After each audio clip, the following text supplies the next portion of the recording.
words he'd said to her, that she was making a mistake by leaving town. Smug Max, always thinking he's right.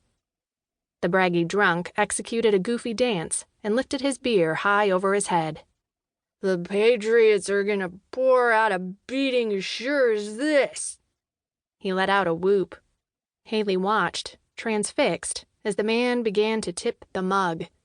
Max grabbed her and swung her first one way, then another, and she ended up directly under the shower of beer.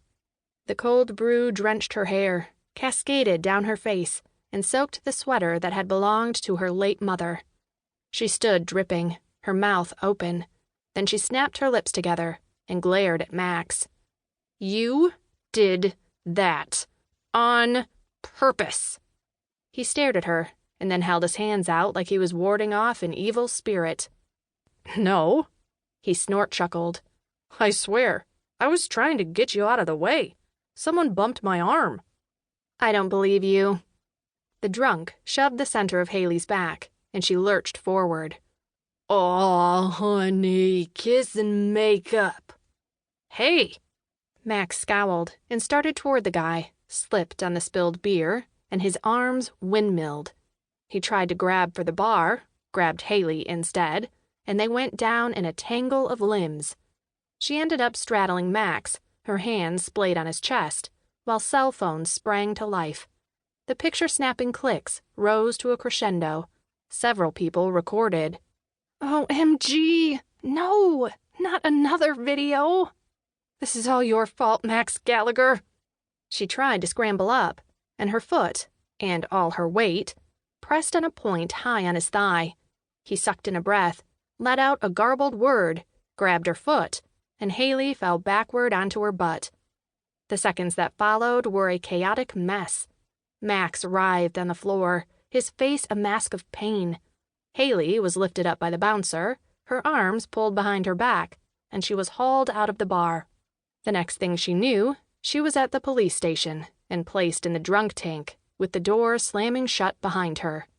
Arrested on a drunken disorderly when she hadn't touched a drop of alcohol. Charged with an assault she hadn't committed. All because of Max Gallagher. When Haley was finally freed, she assumed her father had come down to the station and sprung her, but it was Max who waited in the lobby. Just what she needed at the moment. More of Max. She pinned him with a glare. Hoping I'd get life? He had the good sense not to find the situation amusing. "I explained everything." "Not until after I was arrested and hauled in. You couldn't have stopped it before the bouncer dragged me outside and hand-delivered me to the officer?" "I was incapacitated. You single-handedly killed my ability to father children."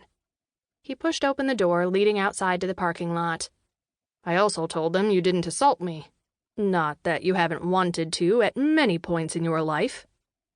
Haley thought he could have left that part off. She poked her index finger into the center of his chest. "You owe me a favor now." She waved off his offer of a ride home. Her father's house wasn't that far, just a few blocks away, and she could use the time to clear her head. She needed to make plans, to set some sort of new life course. But at the moment, trying to keep a low profile was the prudent thing to do, along with avoiding Max. It was beginning twilight, that beautiful time of day when the sky wore soft pink and hazy purple colors, and that made Haley think about long-ago days, running around the town square with her friends Piper and Roxy. They were the first ones she'd called when the video had erupted across social media, the friends who'd always had her back. Nostalgia brought a sigh as a breeze kicked up and scattered a handful of fallen leaves on the sidewalk. Haley caught a wind-whipped whiff of herself. She smelled like beer and disappointment. This was so not how she'd expected her venture out tonight to end, and she allowed a few minutes of feeling sorry for herself before she shook it off. Wallowing in pity was not who she was. Tonight was just a fumble. She walked past the ballet school where she'd taken all of 2 classes before refusing to go back. She wasn't a ballet girl. She was country through and through, with slight gusts of rock and roll. Turning past the baseball card shop, where she used to see a young man.